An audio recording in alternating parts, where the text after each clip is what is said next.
Welcome to rhythm of learning. ഇന്നത്തെ ക്ലാസ്സിൽ നമ്മൾ പഠിക്കാൻ പോകുന്നത് ഇന്ത്യൻ സംസ്ഥാനമായിട്ടുള്ള ഗോവയെ കുറിച്ചാണ് കേട്ടോ.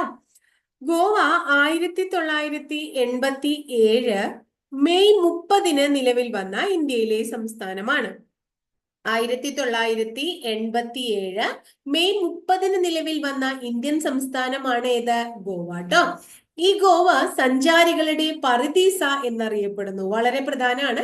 സഞ്ചാരികളുടെ പറുദീസ എന്നറിയപ്പെടുന്ന ഇന്ത്യയിലെ സംസ്ഥാനം ഏത് എന്ന് ചോദിച്ചു കഴിഞ്ഞാൽ ഗോവയാണ് ഉത്തരം. അതുപോലെ തന്നെ പണ്ട് കാലത്ത് ഗോമന്തകം, എന്താണ് ഗോമന്തകം എന്നൊരു പേരും ഗോവയ്ക്ക് ഉണ്ടായിരുന്നു അത്രേ.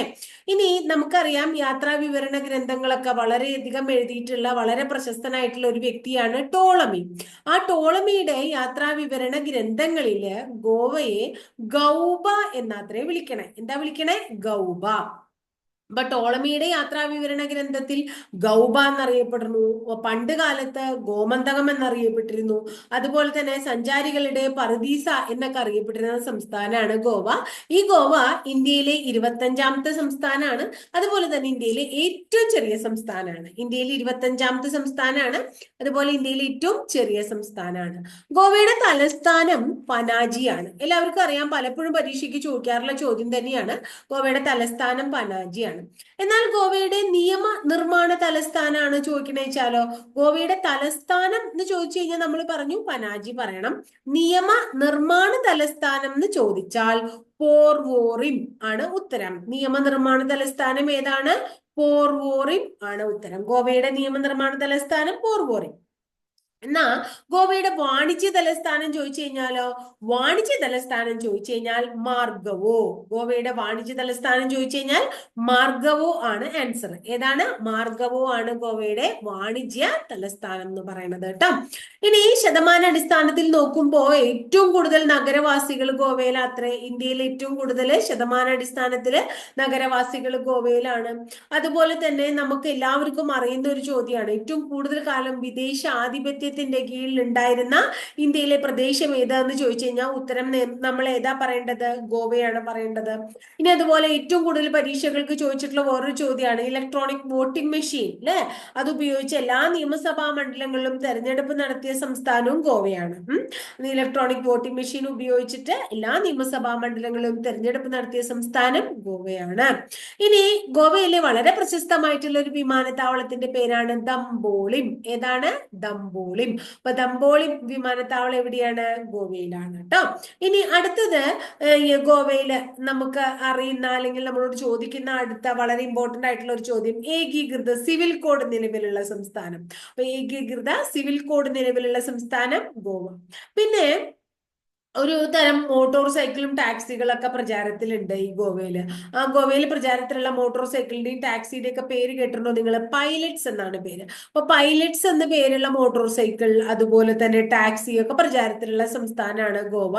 അതുപോലെ ഇന്ത്യയിൽ ആദ്യമായി സ്കൈ ബസ്, ഇന്ത്യയിൽ ആദ്യമായിട്ട് സ്കൈ ബസ് സംവിധാനം ഏർപ്പെടുത്തിയതും എവിടെ തന്നെയാന്ന് ചോദിച്ചു കഴിഞ്ഞാൽ ഗോവയിലാണെന്ന് പറയണം കേട്ടോ. ഇനി ഇന്ത്യയില് ആദ്യമായിട്ട് സാർസ് രോഗം റിപ്പോർട്ട് ചെയ്തതും ഗോവയിലാണ് അത്രേ. ഇന്ത്യയിൽ ആദ്യമായിട്ട് സാർസ് രോഗം റിപ്പോർട്ട് ചെയ്തതും എവിടെയാണ്? ഗോവയിലാണ്. സംസ്ഥാനത്ത് മുഴുവൻ ജനങ്ങൾക്കും ആരോഗ്യ ഇൻഷുറൻസ് പരിരക്ഷാ പദ്ധതി നടപ്പിലാക്കിയ സംസ്ഥാനവും ഗോവയാണ്. സംസ്ഥാനത്തെ എല്ലാ ജനങ്ങൾക്കും ആരോഗ്യ ഇൻഷുറൻസ് പരിരക്ഷ നടപ്പിലാക്കിയ ആദ്യ സംസ്ഥാനവും ഗോവയാണ്. അതുപോലെ തന്നെ അവസാനമായിട്ട് നമ്മൾ നേരത്തെ പറഞ്ഞില്ല ഏറ്റവും കൂടുതൽ കാലം വിദേശാധിപത്യത്തിന്റെ കീഴിൽ ഉണ്ടായിരുന്നു എന്ന്. അതുപോലെ തന്നെ ഏറ്റവും അവസാനം ഇന്ത്യൻ യൂണിയനിലേക്ക് കൂട്ടിച്ചേർത്തപ്പെട്ട പ്രദേശം എന്ന് ചോദിച്ചു കഴിഞ്ഞാൽ നമ്മൾ ഏതാ പറയാ? ഗോവ തന്നെയാ പറയാ കേട്ടോ. ഇനി അടുത്തത് ഗോവയുടെ നെക്സ്റ്റ് നമുക്ക് ഓരോരോ സ്ഥലങ്ങളെ കുറിച്ച് പഠിക്കാം. അപ്പൊ നമ്മൾ ഗോവയുടെ തലസ്ഥാനം പനാജിയാണ് എന്ന് പറഞ്ഞു അല്ലെ. അതുപോലെ തന്നെ ഈ പനാജിക്ക് ഒരു പേരുണ്ട് അത്രേ, പഞ്ചിം. എന്താണ്? പഞ്ചിം എന്നൊരു പേരും കൂടി ഉണ്ട്.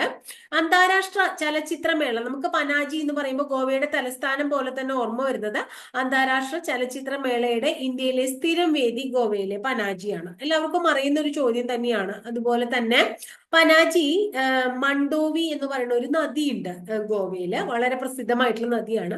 ആ മണ്ടോവി നദീ തീരത്തുള്ള പട്ടണമാണ് ഏത് എന്ന് പറഞ്ഞിട്ടുണ്ടെങ്കിൽ പനാജി ട്ടോ. ഇനി ഗോവയെ കുറിച്ച് പറയുമ്പോൾ ഗോവയിൽ മണ്ഡോവി നദി മാത്രമല്ല, സുവാരി, അതുപോലെ തന്നെ ബാഗ എന്നീ നദികളൊക്കെ തന്നെ എവിടെയുള്ളത്? ഗോവയിലാണ്. ഏതൊക്കെ നദിയാ? സുവാരി നദിയുണ്ട്, ബാഗ നദിയുണ്ട്, മണ്ഡോവി നദിയുണ്ട്, ഒക്കെ എവിടെ തന്നെയാണ്? ഗോവയിലാണ് എന്ന് ഓർത്തു വയ്ക്കുക കേട്ടോ. ഇനി ഗോവയിലെ ഏറ്റവും വലിയ നഗരം ഏതാന്ന് ചോദിച്ചു കഴിഞ്ഞാൽ നമ്മൾ പറയും വാസ്കോഡ ഗാമയാണെന്ന്. സിനിമയൊക്കെ ഉണ്ട് അല്ലെ? ഗോവയിലെ ഏറ്റവും വലിയ നഗരമാണ് വാസ്കോഡ ഗാമ. ഏഷ്യയിലെ ഏക നാവിക വൈമാനിക മ്യൂസിയം സ്ഥിതി ചെയ്യുന്നതും വാസ്കോഡ ഗാമയിലാണ്. ഏഷ്യയിലെ ഏക നാവിക വൈമാനിക മ്യൂസിയം എവിടെയാ സ്ഥിതി ചെയ്യണതെന്ന് ചോദിച്ചു കഴിഞ്ഞാലും വാസ്കോഡ ഗാമ തന്നെയാണ്. അതുപോലെ തന്നെ ഗോവ ഷിപ്പ് യാർഡ് സ്ഥിതി ചെയ്യുന്നതും വാസ്കോഡ ഗാമയിലാണ്. ഗോവ ഷിപ്പ് യാർഡിന്റെ ആസ്ഥാനവും വാസ്കോഡ ഗാമയാണ്. ഇന്ത്യയിലെ ആർട്ടിക് അന്റാർട്ടിക് ഗവേഷണങ്ങളൊക്കെ നിയന്ത്രിക്കുന്ന സ്ഥാപനം നമുക്കറിയാം, national centre for Antarctic and ocean research അല്ലെ? ആ national centre for Antarctic and ocean റിസർച്ചിന്റെ ഹെഡ്ക്വാർട്ടേഴ്സ് എവിടെയാന്ന് ചോദിച്ചു കഴിഞ്ഞാലും ഉത്തരം എവിടെ തന്നെയാ പറയേണ്ടത്? വാസ്കോഡ ഗാമ തന്നെയാണ് നമ്മൾ പറയേണ്ടത് കേട്ടോ. ഇനി ഗോവയിലെ ഏതാണ് മെയിൻ ആയിട്ടുള്ള വ്യവസായം? ടൂറിസം ആണ്. ഗോവയിലെ മെയിൻ ആയിട്ടുള്ള വ്യവസായം ചോദിച്ചു കഴിഞ്ഞിട്ടുണ്ടെങ്കിൽ ടൂറിസം ആണ്. അതുപോലെ നമ്മൾ മണ്ഡോവി നദി പറഞ്ഞുല്ലോ, പനാജിയെ കുറിച്ച് പറഞ്ഞപ്പോ മണ്ഡോവി പറഞ്ഞു. മണ്ഡോവിയുടെ ഒരു പ്രത്യേകത ഗോവയുടെ ജീവരേഖ എന്ന് വിളിക്കുന്നത് ഏത് നദിയാണ്? മണ്ഡോവിയാണ്. അത് ഓർത്ത് വെക്കണം കേട്ടോ. അതുപോലെ സലിം അലിയുടെ പേരിൽ ഒരു ബേർഡ് സാങ്ച്വറി ഉണ്ട്. സലിം അലി ബേർഡ് സാങ്ച്വറി സ്ഥിതി ചെയ്യുന്നത് ഗോവയിലെ ചൊരാവോ എന്ന് പറയുന്ന ദ്വീപിലാണ്. അപ്പൊ ചൊരാവോ ഐലൻഡ് ഗോവയിലാണ്. അവിടെയാണ് സലിം അലി ബേർഡ് സാങ്ച്വറി കാണപ്പെടുന്നത് എന്ന് ഓർത്തു വെക്കുക കേട്ടോ. ഇനി അടുത്തത്, കാലവർഷത്തെ സ്വാഗതം ചെയ്യാനായിട്ട് ഗോവ സർക്കാർ നടത്തുന്ന പരമ്പരാഗതമായിട്ടുള്ള ഒരു ഉത്സവമുണ്ട്. എന്താണ്? കാലവർഷത്തെ സ്വാഗതം ചെയ്യാൻ ഗോവ സർക്കാർ നടത്തുന്ന പരമ്പരാഗത ഉത്സവത്തിന്റെ പേര് സൗജോവോ എന്നാണ്. എന്താണ് ഉത്സവം? സൗജോവോ എന്നാണ് ഉത്സവത്തിന്റെ പേര്. അതും ഓർത്തു വെക്കണം. ഇനി നെക്സ്റ്റ് വൺ എന്താ വെച്ചിട്ടുണ്ടെങ്കിൽ 1986 ഒരു ഗോവയിലെ ഒരു ക്രൈസ്തവ ദേവാലയം യുനെസ്കോന്റെ ഹെറിറ്റേജ് ലിസ്റ്റിൽ ഉൾപ്പെടുകയുണ്ടായി. അത് ഏതാന്ന് ചോദിച്ചാൽ ബോം ജീസസ് ബസിലിക്കയാണ്. അപ്പൊ യുനെസ്കോ ഹെറിറ്റേജ് ലിസ്റ്റിൽ ഉൾപ്പെട്ട ഗോവയിലെ ഒരു ക്രൈസ്തവ ദേവാലയത്തിന്റെ പേരാണ് ബോം ജീസസ് ബസിലിക്ക. വിശുദ്ധ ഫ്രാൻസിസ് സേവറിന്റെ ഭൗതിക അവശിഷ്ടം ഇന്നും സംരക്ഷിച്ചു പോരുന്ന ആരാധനാലയം കൂടിയാണ് ഏത്? ബോം ജീസസ് ബസിലിക്ക എന്ന് ഓർത്തു വെക്കാം. ഇനി ഗോവയിലെ ഏറ്റവും പ്രധാനപ്പെട്ട ഒരു തുറമുഖത്തിന്റെ പേരാണ് മർമഗോവ. ഏതാണ്? മർമഗോവ. അതുപോലെ തന്നെ ഇന്ത്യയിൽ ഏറ്റവും കൂടുതൽ ഇരുമ്പയിര് കയറ്റുമതി ചെയ്യുന്നതും എവിടെ നിന്നാണ് എന്ന് ചോദിച്ചു കഴിഞ്ഞാൽ മർമഗോവയിൽ നിന്നാണെന്ന് പറയണം കേട്ടോ. ഇനി അടുത്തത്, ഗോവയിലെ വളരെ പ്രശസ്തമായിട്ടുള്ള ഒരു ഔദ്യോഗിക പാനീയമാണ് ഫെനി. എന്താണ്? ഫെനി എന്നാണ് അതിന്റെ പേര്. അത് കശുവണ്ടിയിൽ നിന്ന് ഉൽപ്പാദിപ്പിക്കുന്ന ഒരു തരം മദ്യമാണ് കേട്ടോ, ഫെനി എന്ന് പറയുന്നത് കേട്ടോ.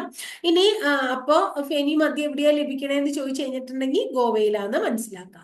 ഇന്ത്യയിലെ പ്രഥമ മൊബൈൽ ഫുഡ് ടെസ്റ്റിംഗ് ലാബോറട്ടറി, ഇന്ത്യയിലെ ആദ്യത്തെ മൊബൈൽ ഫുഡ് ടെസ്റ്റിംഗ് ലാബോറട്ടറി സ്ഥിതി ചെയ്യുന്നത് എവിടെയാണ് എന്ന് ചോദിച്ചു കഴിഞ്ഞിട്ടുണ്ടെങ്കിൽ നമ്മൾ ഏതാ പറയാ?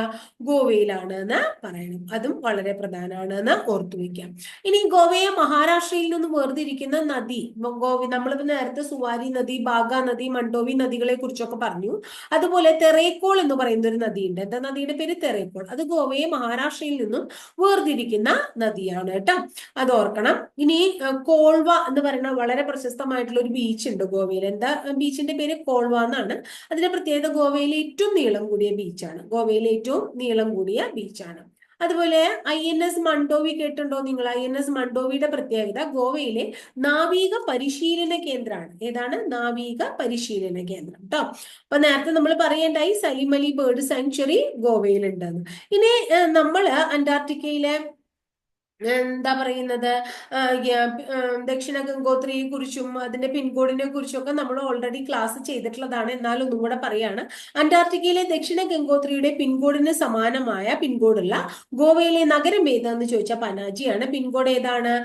40301, 40301, 40301 ആണ് കേട്ടോ.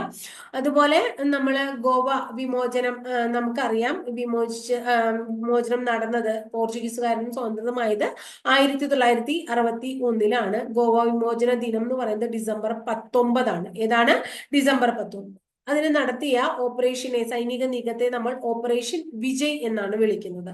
അങ്ങനെ ഗോവ 1987 എന്താവുകയാണ്, ഒരു നമ്മുടെ കേന്ദ്രഭരണ പ്രദേശമായിട്ട് മാറുകയാണ്.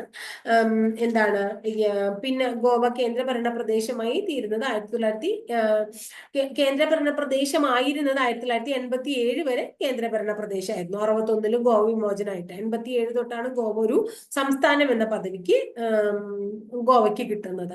അതുപോലെ തന്നെ ഗോവ വിമോചന സമരത്തിന് വേണ്ടി വളരെയധികം പ്രയത്നിച്ചിട്ടുള്ള വ്യക്തിയാണ് VK കൃഷ്ണമേനോൻ, അല്ലെ? ഇന്ത്യയുടെ പ്രതിരോധ മന്ത്രിയായിരുന്നിട്ടുള്ള VK കൃഷ്ണമേനോൻ. അത് ഗോവ വിമോചനത്തെ അദ്ദേഹം വിശേഷിപ്പിച്ചത് പോലീസ് ആക്ഷൻ എന്നാണ്. അപ്പൊ പോലീസ് ആക്ഷൻ എന്ന ഗോവ വിമോചനത്തെ വിശേഷിപ്പിച്ചത് ആരാന്ന് ചോദിച്ചു കഴിഞ്ഞാൽ VK കൃഷ്ണമേനോനാണ്. അപ്പൊ ഇത്രയൊക്കെയാണ് പ്രധാനമായിട്ടുള്ള ഗോവയുമായിട്ട് റിലേറ്റഡ് ആയിട്ടുള്ള കുറച്ച് കാര്യങ്ങൾ. ഇനി ഒന്ന് രണ്ട് സ്ഥാപനങ്ങളും കൂടി നമ്മൾ ഓർത്തു വെക്കാം. Naval aviation museum, naval aviation museum ഗോവയിലുണ്ട്. National institute of water sports ഉണ്ട്, national institute of water sports ഉണ്ട്. National centre for Antarctic and ocean research ഉണ്ട്, national centre for Antarctic and ocean research. National institute of oceanography, അപ്പോൾ national institute of oceanography Goa, national centre for Antarctic and ocean research Goa, national aviation museum, naval aviation museum Goa, national institute of water സ്പോർട്സും ഗോവ. അപ്പൊ ഇത്രയും കാര്യങ്ങളാണ് ഗോവയെ കുറിച്ച് നമുക്ക് പഠിക്കാനുള്ളത്. വളരെ ചെറിയൊരു സംസ്ഥാനം, ഇന്ത്യയിലെ ഏറ്റവും ചെറിയ സംസ്ഥാനമല്ലേ, അപ്പൊ ഇത്രയാണ് ഗോവയെ കുറിച്ച് പഠിക്കാറുള്ളൂ. ബാക്കി ഹിസ്റ്ററി ഒക്കെ നമ്മൾ ഓൾറെഡി, ഫാക്ട്സും ഒക്കെ ഓൾറെഡി പഠിച്ചു കഴിഞ്ഞിട്ടുള്ളതാണ്. ഇന്നത്തെ ക്ലാസ് ഇഷ്ടമായി എന്ന് വിചാരിക്കുന്നു. എല്ലാവർക്കും ഇഷ്ടപ്പെടുകയാണെങ്കിൽ ഒന്ന് ലൈക്ക് ചെയ്യൂ. കൂടാതെ ഇഷ്ടപ്പെട്ട ക്ലാസ്സുകൾ കൂട്ടുകാരിലേക്ക് ഷെയർ ചെയ്തെത്തിക്കൂ. ആദ്യമായിട്ട് ചാനൽ കാണുന്നവരാണെങ്കിൽ ചാനൽ ഒന്ന് സബ്സ്ക്രൈബ് ചെയ്യൂ കേട്ടോ.